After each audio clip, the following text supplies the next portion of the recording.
میرے ایک دوست کے گھر میں فنکشن تھا، جو جاننے والا ہے، تو اس میں کوئی بڑے لوگ آئے ہوئے تھے وہاں، جو دنیا کے جو پاکستان کے جو بگ شاٹس ہیں وہ آئے.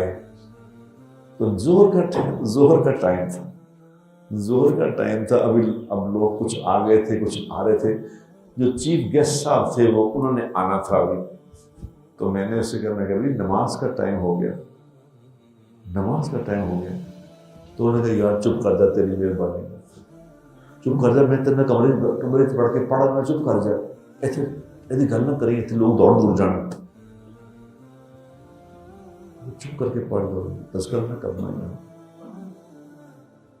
کیونکہ پھر انسان ایسا ہو جائے گا کہ اسے ان باتوں سے بھی وحشت آنے لگے گی کہ یہ یار کی تجھے چنگی بھلی محفل چل رہی، تجھے نماز پڑھتی، یہ تجھے کی کر رہے ہو. پھر اس کو بھول جائے گا کہ میں کچھ بھولا ہوا. اگر یاد نہیں کرائے گا تو پھر یاد آنا چھوڑ دے. جبکہ حدیث پاک میں کیا، حدیث پاک میں آتا ہے کہ جس کا مفہوم ہے کہ ایسی محفلیں، ایسی مجلسیں جہاں لوگ بیٹھیں، جمع ہوں، کھانا وانا کھائیں، گپ شپ کریں، کاروبار کریں اور دنیا کی باتیں کریں، اور وہ محفل ختم ہو جائے، نہ اس محفل میں اللہ کی کوئی بات ہو، نہ اس محفل پہ حضور اکرم صلی اللہ علیہ وسلم کا کوئی تذکرہ ہو، اللہ رسول کے تذکرے کے بغیر محفل برخاست ہو جائے، تو ایسی محفلوں کے بارے میں حدیث میں آتا ہے کہ قیامت والے دن حسرت کا باعث بنے.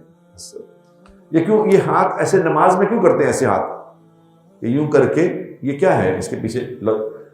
ویسے تو اسی دین میں لاجک کوئی نہیں ہے، لیکن اللہ نے اسے بتایا. یہ کسی بزرگ نے کہا، اس نے کہا یہ ہم کہتے ہیں ہاتھ یوں کرتے ہیں نا، جب یوں ہاتھ نہ کیا کرو نماز میں، اللہ اکبر کو تو یوں ہاتھ نہیں، ہاتھ قبلے کی طرف کرنے چاہیے، ہتھیلیاں قبلے کی طرف کر کے، کان کے برابر کر کے اللہ اکبر، کہ یعنی میں نے سارا کچھ دنیا کا پیچھے پھینک دیا، اب میں اللہ کے سامنے کھڑا ہوں، اب مجھے اور کچھ یاد نہیں ہے، اب میں نے دنیا کا سوئچ آف کر دیا. دنیا کا سوئچ، جس کو سوئچ آف کرنا نہیں آتا، جس کو سوئچ آف کرنا نہیں آتا، اس نے نہیں سیکھا ہوا HR کیا ہوتا ہے.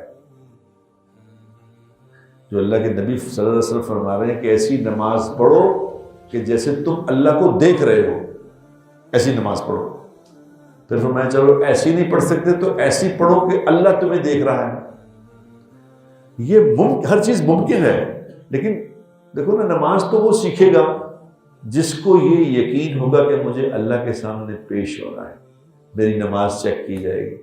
نماز بناتی ہے انسان کا HR. یاد رکھنا، کس وقت میں کیا کرنا ہے، یہ جو سمجھ کے نماز پڑھے گا نا، وہ ٹھیک ہو جائے گا. وہ سمجھ کے نماز پڑھے گا، اس کو اللہ کا ہر موقع کا حکم پورا کرنا آ جائے گا، جو نماز سمجھ کے پڑھ لے گا. آگے سمجھ بات کہ بھی اس وقت میں سورہ فاتحہ پڑھنی ہے، اس وقت میں رکوع میں جانا ہے، اب اللہ کا حکم آ گیا رکوع میں جانا ہے، اللہ کا حکم آ کے کھڑا ہوگا، اللہ کا حکم آ کے سجدہ کرنا ہے. اللہ یعنی جس وقت میں اللہ کا جو حکم ہے میں اس کو ویسا پورا کروں گا، باہر بھی ایسا ہی کروں گا. وہ نماز اس کی مشق ہے، سمجھ لیں؟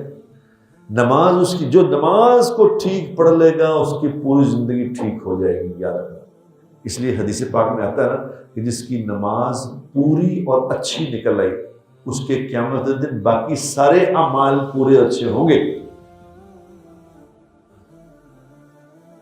نہیں سمجھ رہی بات؟ نماز پوری نکلے گی، اچھی نکلے گی تو باقی سارے عمل.